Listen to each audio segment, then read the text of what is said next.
Merci Madame la Présidente, Monsieur le Ministre d'État, Madame la Rapporteure, Madame la Présidente de la Commission des Affaires économiques, Mesdames, Messieurs, chers collègues. Permettez-moi tout d'abord de renouveler au nom de mon groupe notre soutien à l'ensemble des Mahoraises et des Mahorais face à la catastrophe qui a frappé Mayotte et d'adresser nos remerciements à tous ceux qui, agents publics, opérateurs privés, associations ou simples citoyens, se sont mobilisés pour répondre à l'urgence et accompagner les sinistrés victimes du cyclone Chido. L'ampleur de cette catastrophe et ses conséquences a crûment mis en lumière l'état de vulnérabilité dans lequel nous avons laissé le 101e département français durant des décennies. En tant que député de la Réunion, île voisine, je ne le découvre pas, mais il faut le vivre sur place pour le mesurer réellement. Et je remercie à cet effet Madame la rapporteure pour tous les témoignages apportés en commission. Disons-le tout de suite, le bilan humain et matériel a été aggravé par une situation sociale très dégradée et un retard structurel important par rapport à l'Hexagone. Faut-il encore rappeler que le PIB moyen par habitant à Mayotte est inférieur de 4 fois à celui d'un Français de l'Hexagone. Le dernier né des départements français est donc de loin le plus pauvre. Et pourtant, Mayotte, c'est la France. Et depuis longtemps, ont été ainsi la France à Mayotte avant Nice et la Savoie ne soient françaises. Depuis leur rattachement en 1841, les Mahorais ont à plusieurs reprises exprimé leur attachement à la France et le souhait d'une intégration toujours plus poussée au sein de la République. En 1974, référendum de 1974, référendum de 1976, référendum de 2000, la départementalisation actée par le vote de 2009 et concrétisée en 2011, à chaque fois, la population mahoraise a fait le choix clair qui nous honore et nous oblige.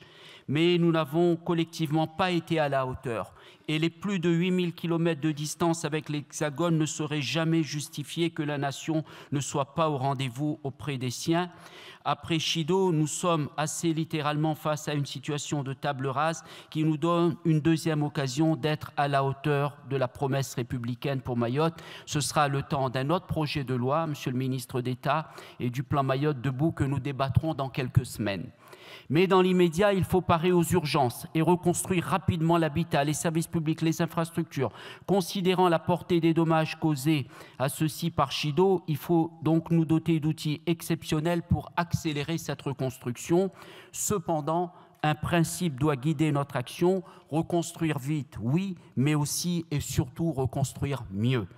Dès lors, notre groupe a défendu et obtenu en commission avec d'autres groupes plusieurs avancées notables qui renforcent le texte, parmi lesquelles le maintien d'une représentation paritaire de l'État et des collectivités territoriales dans la gouvernance de l'établissement public foncier et d'aménagement qui sera chargé de la reconstruction, ainsi qu'une place accrue pour les acteurs économiques sociaux mahorais, le conditionnement du dispositif permettant à l'État de se substituer aux communes pour la reconstruction des écoles à l'accord préalable de celles-ci, le renforcement du dispositif de relogement d'urgence pour les sinistrés pour une durée de 2 ans, le maintien de règles de qualité de construction minimale, notamment en matière d'accessibilité des établissements recevant du public, la limitation des rangs de sous-traitance dans les marchés publics pour la reconstruction de Mayotte et l'obligation pour les soumissionnaires de faire figurer leurs marges dans leurs offres afin d'éviter ce qu'on appelle les profiteurs de crise, les possibilités de réserver jusqu'au tiers de la valeur d'un marché public aux TPE et PME mahoraises, la prolongation de la durée de validité des demandes de logement social qui n'avaient pu être renouvelées à leur échéance annuelle, et ce jusqu'au 31 mars 2025. Plusieurs points demeurent néanmoins encore perfectibles alors que s'ouvrent nos débats en séance publique. Nous devons donner des perspectives à la jeunesse mahoraise en assurant la scolarisation de tous et ceux dans des conditions qui ne sauraient être moins bonnes que celles de l'Hexagone. Sur le plan de la reconstruction des logements, la souplesse nécessaire ne doit pas faire l'impasse sur le maintien des garanties d'accessibilité minimale. Nous proposerons donc un compromis à la matière.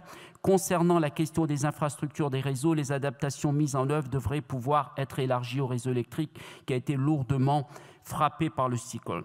Enfin, la multiplication des épisodes climatiques extrêmes nous invite à toujours plus anticiper un plan de prévention de catastrophes naturelles à Mayotte conçu en lien avec l'État et les collectivités doit pouvoir voir le jour. Comme vous pouvez le constater, nous abordons donc ces débats dans l'hémicycle avec une approche constructive et responsable et j'espère de tout cœur que nous pourrons ensemble voter ce texte amélioré dans l'intérêt des Mahoraises et des Mahorais. Je vous remercie. Merci beaucoup, mon cher collègue.